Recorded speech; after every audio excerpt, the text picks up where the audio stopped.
Well, go ahead and turn to Psalms 133. I'm going to do the scripture reading just because it's 3 verses. That's all that's in this chapter. And I'm going to read all 3 of these verses and then kick this message off. It says in verse 1, "Behold, how good and how pleasant it is for brethren to dwell together in unity. It is like the precious ointment upon the head that ran down upon the beard, even Aaron's beard that went down to the skirts of his garments, as the dew of Hermon, and as the dew that descended upon the mountains of Zion. For there the Lord commanded the blessing, even life forevermore." And we're all familiar with that first verse there about how good and how pleasant it is for brethren to dwell together in unity. And then it goes on in the next 2 verses to just describe other things that are pleasant. And, most of us in here, we don't have, beards that go down to the skirts of our garment, and we don't know what it's like to have the precious ointment on there. But I'm guessing, based on the context, that it probably is it's a pretty good thing. It's something that's pleasant, something that is pleasing, and like that dew of Hermon that descended upon the mountain of Zion. I don't know what that's like either. I've not seen that. I've not experienced that. But, we might talk about something here just like, a beautiful sunrise as we watch the water flowing on the Rock River, just as that is pleasant. It's pleasant when brethren dwell together in unity. We all enjoy, I think that's one of the great things about the song service. During the song service, that's a part of the service where we are united. We are saying the same thing. We are thinking the same thing. We're singing the same thing. And then too, we're doing it at the same time where we often have harmony going on, where people are singing different parts. Instruments are playing different parts. But like in the Bible talks about how it's all lifted up to make one sound. It's just a unifying moment. And you know what? It feels pretty good, doesn't it? It's a good feeling. We went to a ball game last night. And one of my favorite parts of a baseball game is when we sing "Take Me Out to the Ball Game." I don't know. There's just something about getting thousands of people together and just singing a song and being united and, having fun at the ball game, And just as that lifts my spirits, how much more, when it's about things that actually matter, like the things of God. But either way, people love those uniting moments. They always have the national anthem at games, and that's just kind of a feel-good moment too, where everybody is just kind of standing at attention. Before the game, you've got conversation, everybody's kind of doing their own thing, but it's a moment when everybody's doing the same thing. Except now, you always have the couple knuckleheads that want to kneel to get attention.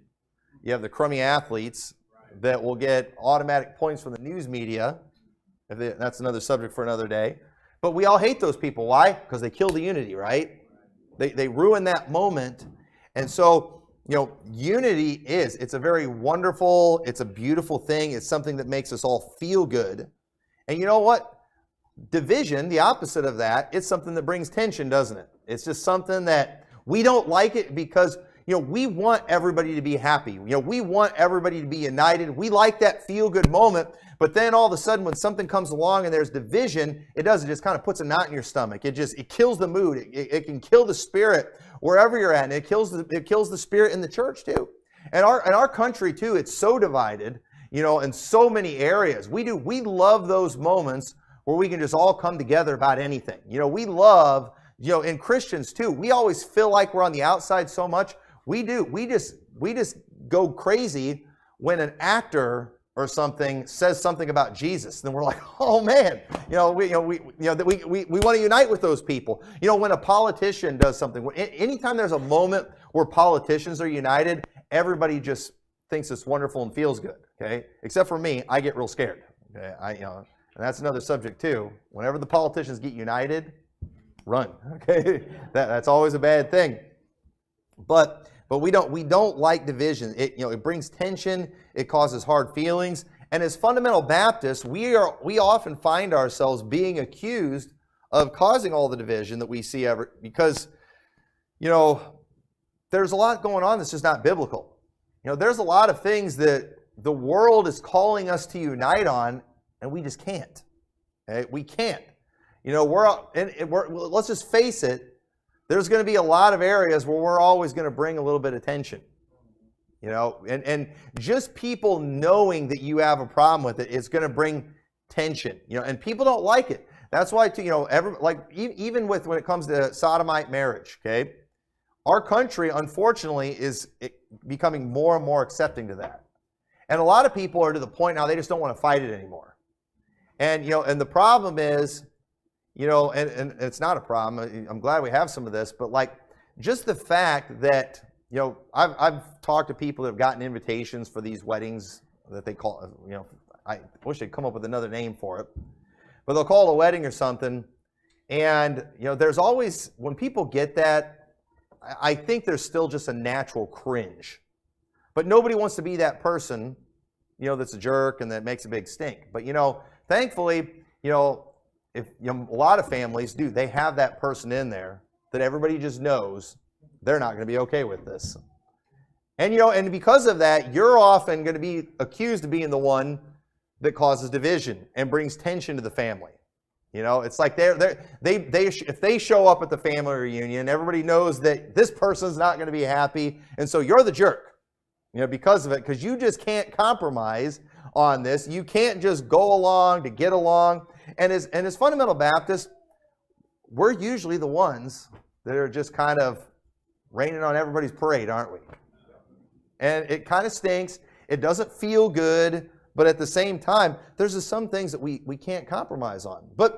And because there's so much of this stuff going on, a lot of times, whenever there's a call for unity in the Bible where we should be united, we often just kind of naturally don't want to be that way. And there are some areas where we should be united. There are some areas where we should have unity. There are areas where, and this probably isn't the best term, where it is okay to compromise. Okay, and when I don't run with that statement, you'll see where let me get some specifics. All right, where you'll see that I don't think we should ever compromise on things that violate our conscience and things that are sin.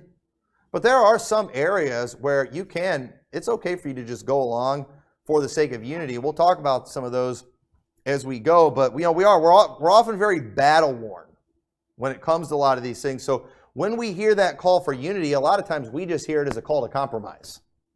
But I want to talk this morning about how we can be a united people, or how we can have unity without compromise, because I don't want to be a compromiser. I don't think you all want to be a compromiser, but I also want to be united, and I want to have unity in areas where God has called us to have unity, because it's a good and a pleasant thing. I want Liberty Baptist Church to be a good and a pleasant place. I don't want it to be a place where there's strife and contention. I don't want to be a place where people would rather come and sit in church in the corner of a housetop, than being in these large halls where you've got brawling going on. We don't need that kind of thing going on. So how can we do this? And so it's very important that we understand certain principles concerning Christian unity. Okay? There's a few things I want to make sure we all understand. So turn over to Ephesians chapter 4. All right, Ephesians chapter 4. And I think we're struggling more than ever with this because of the fact we live in this social media generation where everybody has a platform and everybody has fallen in love with themselves and their opinions, and because they have a few followers, they think they're something, and I think that's done more to just mess everybody up than just about anything. But first thing you need to understand about unity is unity does not require total agreement. Okay? Now listen, you can't get any two people to totally agree on anything, can you? It's not going to happen. But yet we've been called to be united in the church. So there's no way that can mean we all have to think exactly alike on something. That can't be. That would be an impossible request. It can't be done. But in Ephesians 4, what it says, I therefore, as the prisoner of the Lord, beseech you that you walk worthy of vocation wherewith ye are called, with all lowliness and meekness, with long suffering, forbearing one another in love, endeavoring to keep the unity of the Spirit in the bond of peace. Notice, if we're going to keep that unity, first off, it's going to take an endeavor, it's going to take some effort, and we're going to have a lowly mind. We're going to have to be long-suffering. If we're going to be long-suffering, that tells me there's going to be stuff that I don't necessarily like that I've got to put up with, that I got to deal with. And then he goes on in verse 4, says, there's one body and there's one Spirit, even as ye are called in one hope of your calling, one Lord, one faith, one baptism, one God and Father of all, who is above all and through all and in you all. But unto every one of us is given grace according to the measure of the gift of Christ. God has given all of us grace, and we all need a measure of that grace. God puts up with stuff from all of us. And you know what? We're not keeping score on this kind of thing, but I think God has to put up with a little more with some people than he does other people. But either way, where sin abounds, grace does much more abound. Either way, we're all going to make it. We're all going to get to heaven if you're saved, because grace is there. But it takes a measure of it. If God is showing that to us every day, I think it's okay if we show that to some other people. And then jump down to verse 11. It says, and he gave some apostles and some prophets and some evangelists and some pastors and teachers for the perfecting of the saints, for the work of the ministry, for the edifying of the body of Christ, till we all come in the unity of the faith and of the knowledge of the Son of God unto a perfect man and unto the measure of the stature of the fullness of Christ. Now, are we there yet? No, we're not there yet. But you know what? We're working towards it. We're working on becoming united. We're working on becoming one in all of these things. But at the end of the day, it's not going to completely happen until Jesus Christ returns and he changes us and he fixes all of us. And guess what? When the rapture comes, every one of you are going to get some kind of change in your body because none of you have achieved Christ yet. None of you are there yet. Some of us think we're there, but we're not there yet. And proof will be the rapture because you will get a changed body at that time, because there's stuff in all of us that is just not acceptable, that cannot enter in the kingdom of God. Every one of us are going to have that transformation. But we need to do this, and God's given these people in the church to bring us to this point, to help us to be united. And then he goes on, it says, that we henceforth be no more children tossed to and fro and carried about with every wind of doctrine by the sleight of men and cunning craftiness, whereby they lie in wait to deceive, but speaking the truth in love may grow up into him in all things, which is the head, even Christ. So we don't want to be children. We need to be growing up. We need to be getting better at these things as time goes on. And so we see here in this passage, that's a great passage about unity, it shows that it takes effort, it takes patience, it takes long suffering. Okay? And you know what? I'm telling you, and I've been pastoring now almost 10 years. I've been in the ministry now for 20 years. And I grew up in a pastor's home. I've seen this my whole life. People constantly leave churches over the most minor disagreements. I mean, you know how many times we've had people that have left here because they did not like someone in the church? Do you realize how unchristian that is? That completely is contrary to everything that we have been called to do as a Christian. To just leave a church because you don't like someone in the church, that's really bad. You know what? Just face it, there's always going to be somebody here that you don't like. And you don't need to tell anybody who it is. You don't need to let them know who it is. But you know what you just need to do? You need to grow up. That's what you need to do. If you got people in here that you just don't like, and they make your church experience unpleasant, you need to grow up. And people, they've had this attitude, Pastor, I think you need to preach this kind of sermon, to kind of help this person out so they don't bother me. Well, I'll preach a message that'll help you out so they won't bother you. But you're not going to like it very much. Because guess what? I don't like sniping people, but you're going to be getting sniped. You ask me to do something like that. That's not right. Unity is something that requires us to put the opinions of others before our own. It says in Philippians 2:1, if there be any consolation in Christ, if any comfort of love, if any fellowship of the Spirit, if any bowels and mercies, fulfill ye my joy, that ye be like-minded, having the same love, being of one accord, and of one mind. Let nothing be done through strife or vainglory, but in lowliness of mind, let each esteem other better than themselves. Look not every man on his own thing, but every man also on the things of others. We have to have this attitude when we come to church that I'm not better than everybody else. In fact, we're supposed to have the attitude that everyone else is better than me. We should have the attitude when we come to church that other people's opinions matter more than my opinions. Other people's wants and needs and desires, they matter more than mine. That should be our attitude. We should come in with this attitude of, I want the church to be united on something. So if there's something that I don't really like in the church, but everybody else seems to like it, you know what? I'm going to figure out how to like it. You know why? Because what other people think, it's not about what I think. It's about what everybody else thinks. It's about the congregation. And as long as everybody's united, I'm happy. That needs to be our attitude. We value other people's opinions above our own. But some people, they are so in love with their opinion, they got to make sure everyone knows it. They got to make sure that they get whatever it is they want. And you know what? I've just learned over the years to learn to just not care, because I'm naturally an opinionated person. I think it comes with being a pastor. I think it runs in my family. I am very opinionated, but at the end of the day, I think I try to do well to just not care about things that really shouldn't matter. Because I'm the pastor too. So I mean, right? If anybody's opinion matters, it's mine, right? But at the end of the day, my attitude is to. So for example, in the bathrooms downstairs, I picked nothing for those bathrooms. And you know what? I left that all up. Brother Aaron, Brother Sean, they volunteered to do it. And so I've got opinions on bathrooms and colors, all that kind of stuff. But at the end of the day, it's like, hey, if I don't have to do it, I don't care. I'm perfectly willing to let the people who are doing the work get what they want. Does that make sense?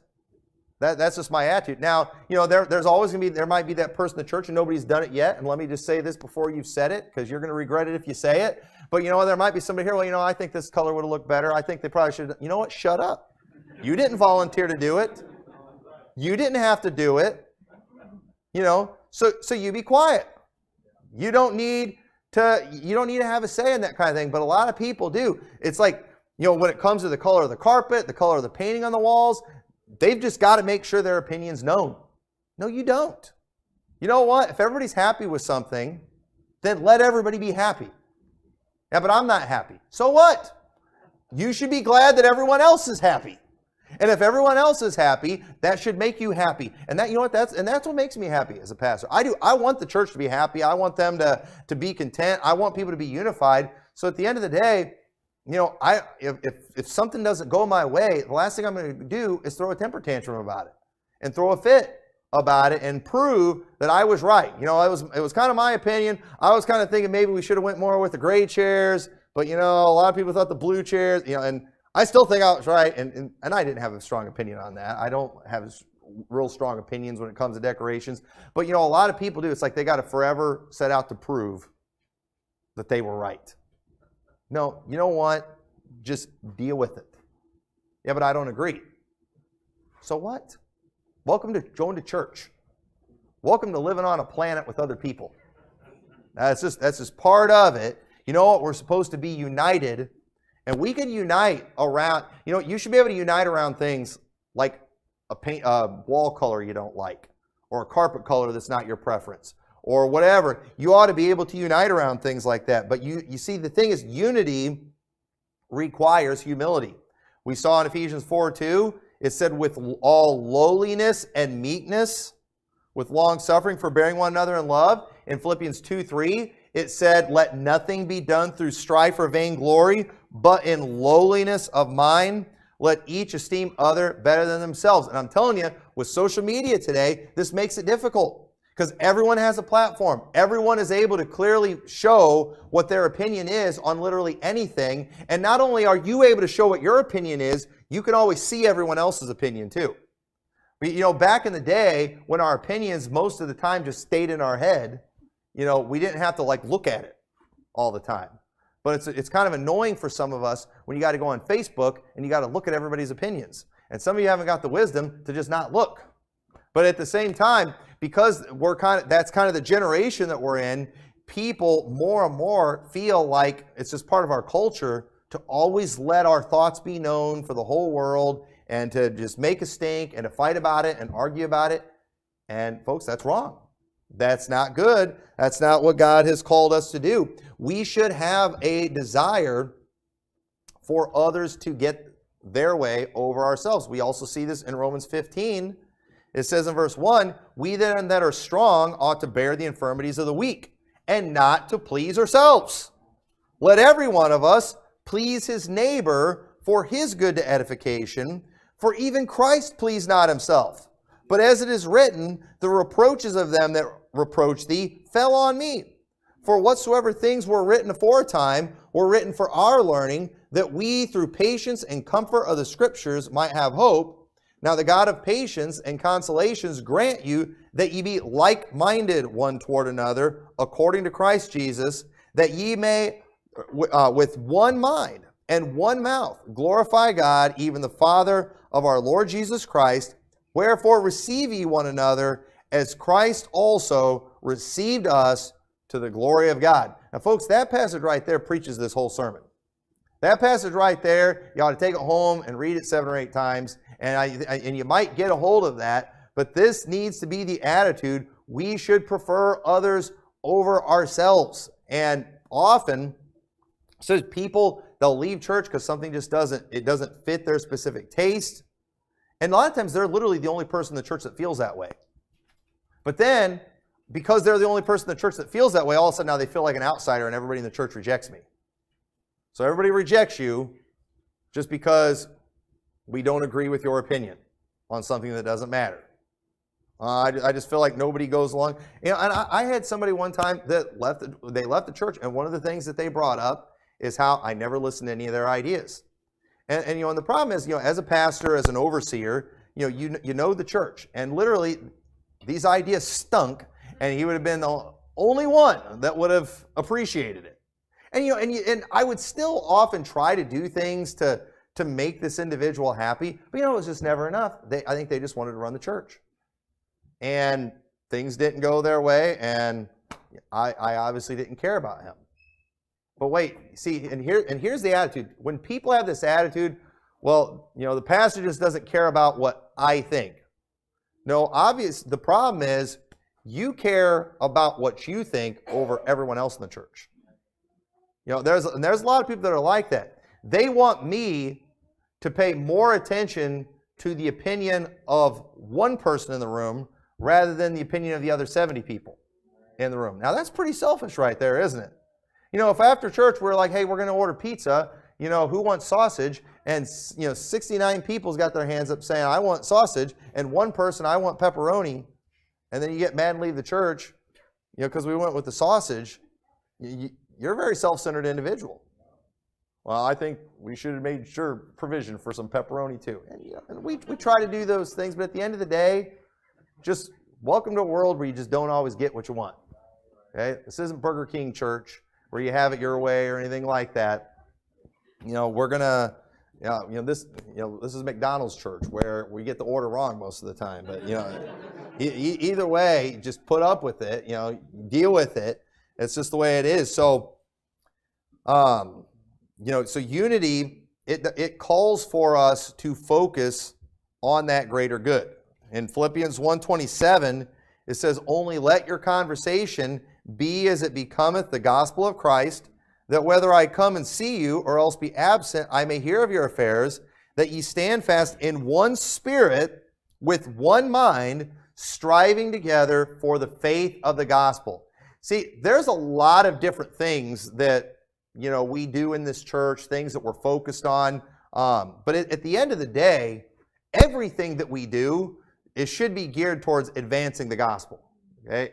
And so as long as we're united on that as a church, we are advancing the gospel, we can all disagree when it comes to just the other things that we do, when it comes to, even activities. You say, well, how does that advance the gospel? Well, it does help to edify the saints. Fellowship is something that's commanded in the Bible. And so when we fellowship together, when we edify one another, when we do fun things, it does advance the gospel. Because literally all we do as a group is just soul win and soul win and soul win. Pretty soon, some of us are going to get burnt out, and we're going to go to the Chuck E. Cheese church, because at least they have fun every once in a while. Okay? Some of y'all would stick through it, but a lot of people wouldn't. And so we're trying to edify each other. Say, well, I don't know that that's the best way or whatever. Just deal with it. All right, just deal with it. There's going to be differences. We're not all going to have the same opinion. Not everybody's going to want to be involved in every single thing, but as long as we're united on that advancing of the gospel, we're going to be fine. And we see this over and over again in these passages where it talks about being like-minded, being of one mind, being of one spirit, all these things. And none of these calls for us to be like-minded is a call for you to just, lose your individual identity. None of these things are a call for you to just be a mindless zombie that just comes to the church and does whatever the pastor says. That's not what it is, and that's not what we have here. But but at the same time, what we're always doing is we're always focusing on what's more important. And so the thing is, if something comes up and it's like, I don't necessarily agree with that. If you raising a stink about that is going to hurt the advancement of the gospel, then you know what you do? You forget about it. You move on and you stay focused on whatever is right. Because not every decision is a right or wrong decision. You all understand that? Not everything's a right and wrong. So, for example, soul winning locations. Soul winning, somebody's got to pick the soul winning locations. And you might think, well, I think this other part of town would be better. Well, you might be right. But at the same time, you should be united and go along with wherever the leadership has decided to go in a situation, because it's about advancing the gospel. Yeah, but you wanted to go to this one part, a town, Pastor Tommy, and I didn't think that was very good. I thought we should go to this other part, and we went to your part, and we didn't get anybody saved that day. Well, might not have got anybody saved over there either. We really don't know. But a lot of times people do, they just get real opinionated. I thought yesterday we should have went to this one part of town. We went to where Brother Austin wanted to go, and guess what? There was a drive-by shooting. Endangered everybody's lives. Listen, we can't possibly predict what's going to happen everywhere. I guess in Chicago you can kind of predict the shooting these days, especially on a weekend. But either way, you know what? When it comes down to it, unless you get put in charge of these things, you should just go along with whatever, because it's not a right or wrong decision. What's right is that you be united. What's right is that you go along with whatever has been chosen. Song choices. We've all got opinions on that. We've all got our favorite songs. But you know what? You should sing whatever song the song leader gets up and says to turn to. Oh, I think this other song's better, and I'm going to sing it instead. That's called discord right there. When you just start singing your own thing while we're all singing another song, that's wrong. Carpet color, decorations, and even sermon selection too, okay? Now, I'm sure y'all are Americans. Y'all have opinions. You all probably have plenty of opinions on things I should preach on. And listen, I'm always open to suggestions and things too. But at the end of the day, it's up to me to decide what to preach. And you all should be supportive of that. If I get up and I start to preach a sermon and you see it's a subject that you didn't want to listen to today because you thought I'd be better if I did another subject, you shouldn't get up and walk out. You should listen. You should pay attention just like you would if it was something that, you thought I should preach on. We're all going to have opinions on these things, speaker choices, stuff like that. There's a lot of things that it's just kind of my job as the pastor to do, and you all might have opinions on how to, especially those of you that are going to pastor someday. And I've talked to the guys about this before. It's okay for them, whenever they see me doing anything, to have an opinion on it, because they're watching me to learn, because one of these days they'll be in the same situation. And it's okay for them to form an opinion in their mind and maybe even tell their wife. But then at the end of the day, they should leave it at that. If I don't do what they thought I should do, they shouldn't go running their mouth about it. They should just shut up about it. And then if I turned out to be wrong, someday when they're pastoring, Pastor Tommy, he messed up in this area. I'm not going to make that same mistake. It's okay for them to do that. But in the meantime, they're trying to keep the church united, so that kind of thing should be kept to themselves. And trying to keep that united attitude. So God's call for unity allows us to remain in obedience to God even when others don't necessarily make the best decisions. Because, again, there are some things, it's not wrong for you to follow somebody to maybe not the best soul winning location. That's not a sin for you to do that. It's not a sin for you to walk on carpet that's a color that you don't like. It's not a sin for you to do that. So you know what you do? You go along. And and here's the thing too, when people are wrong, we are allowed to forgive. We are allowed to be forgiving. You know what else? We're allowed to even be defrauded if it will prevent other sins. In 1 Corinthians 6:7, he says, "Now therefore there is utterly a fault among you, because ye go to law one with another. Why do you not rather take wrong? Oh, we can do that? A lot of people act like we can't. Well, this person did me wrong, I'm going to get them back. This person said something about me, I'm saying something back. I'm going to make this right. We've got to deal with this. We've got to handle this. This person wronged me. They've defrauded me. I want them brought before the church. I want them thrown out of the church. I want all these things to happen to them. But you know what? It's okay. You're allowed to just take the wrong. You have the right to do that. And if we actually cared about unity, I think we'd do that every once in a while. Where it says, why do you not rather suffer yourselves to be defrauded? Remember what Jesus said? You know, if somebody sues you at the law and takes away your coat, give him your cloak also. Why? You know what? God just doesn't want us, He doesn't want us having a bad attitude about these things. Because there's more important things in life than getting everything that is owed to you. And you would think, as a people who, live under grace, who do not get everything that is owed to us, you'd think we'd be cool with that. You would think that Christians would enjoy those opportunities to not hold people accountable for their sin, because it would be a reminder every day that I'm not going to be held accountable for my sin. You'd think that would be a great attitude, and if we would actually have that attitude, I think we'd have a lot more unity.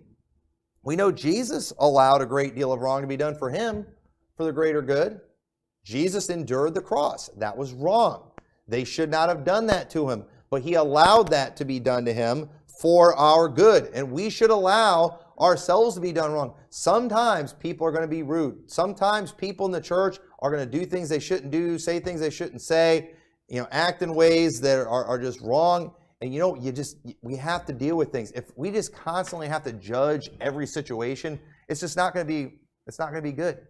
This isn't going to be a pleasant place if every week we got to come and deal with business because somebody did something to somebody else in the church. And when you hang around sinful people, stuff's going to happen. And we got to learn to deal with these things. We are not in sin when mistakes are made in an area where we have no authority. We just need to focus on what we're supposed to do. A lot of Christians too, man, they lose their minds in their churches when somebody else in the church does something wrong. But it's like, it's not really your problem. You can pray for them.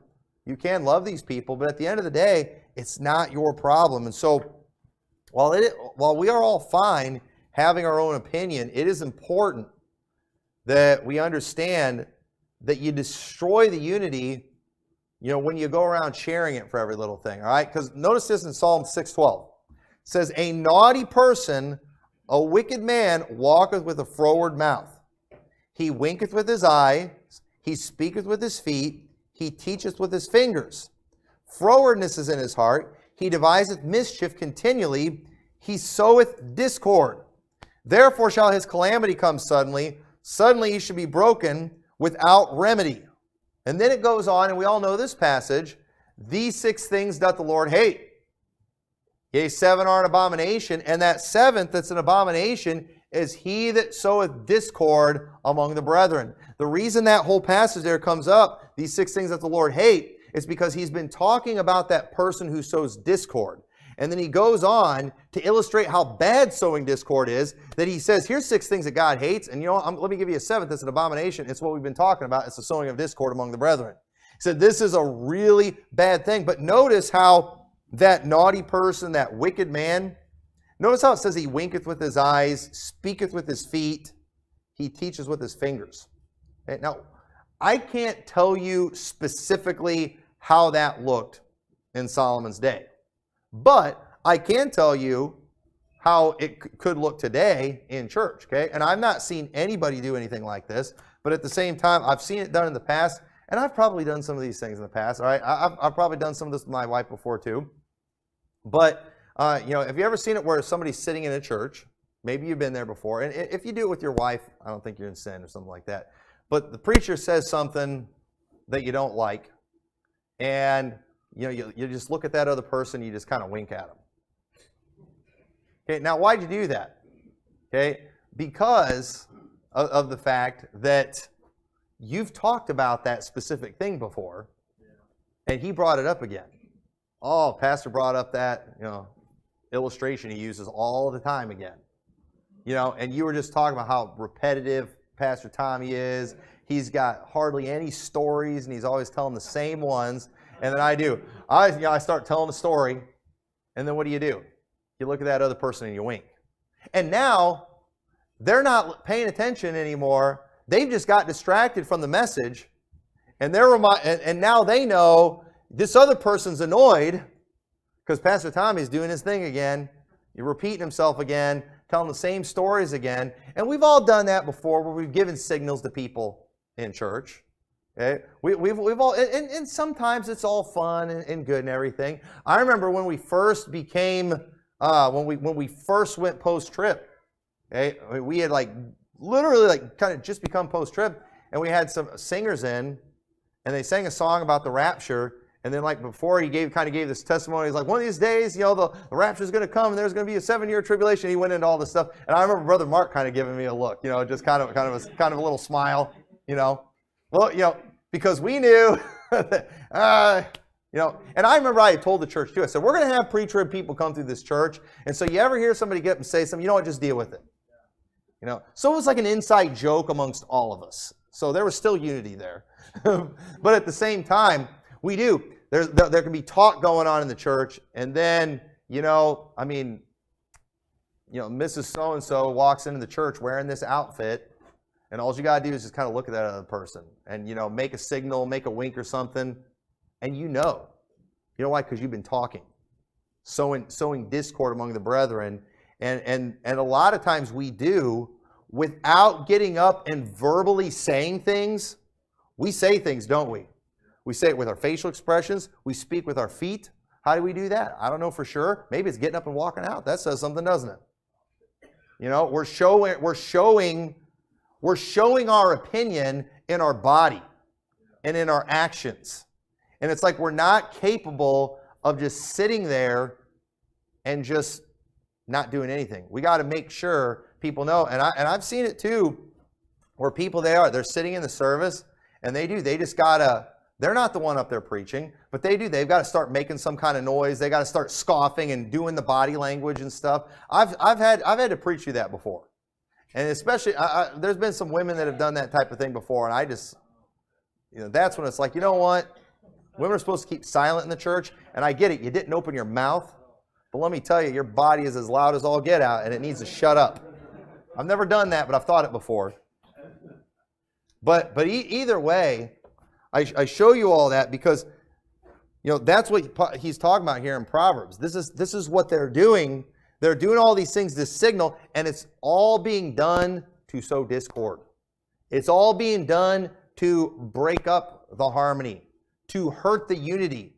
And you know what it does? It takes that feeling away. And so the thing is, we all are going to have to deal with things that we don't like, okay? There's always going to be things that bother us. There's always going to be that hairdo that maybe some lady in the church comes to and occasionally that just drives you nuts. Well, you know what? Keep it to yourself. Because if you don't, if you share those things, when we're all having our united moment during the song service, and then Mrs. So-and-so walks in and she's got a new Karen haircut or something like that, you all of a sudden too, you're going to look at your buddy that you're talking to, you're going to kind of make that face, wink or something, and all of a sudden they forget to sing about how great God is, like we were earlier, and all of a sudden you killed the moment. And at the end of the day, as much as we hate the Karen hairdo, is it a sin? Well, that's another debate for another day. All right, let me say that again. Are you sinning? Are you sinning? If somebody else's wife goes and gets a full-blown, boss Karen haircut, are you in sin? Is that going to affect your walk with Christ? Probably not. So you know what you do? You just deal with it. You just keep it to yourself. That's so just don't do that, because we want to keep that unity. And at the end of the day, it's pride that stops unity. Humility is what is required to have it. Pride is what stops it. Some people just, they can't handle the fact that others often value someone else's opinion over their own.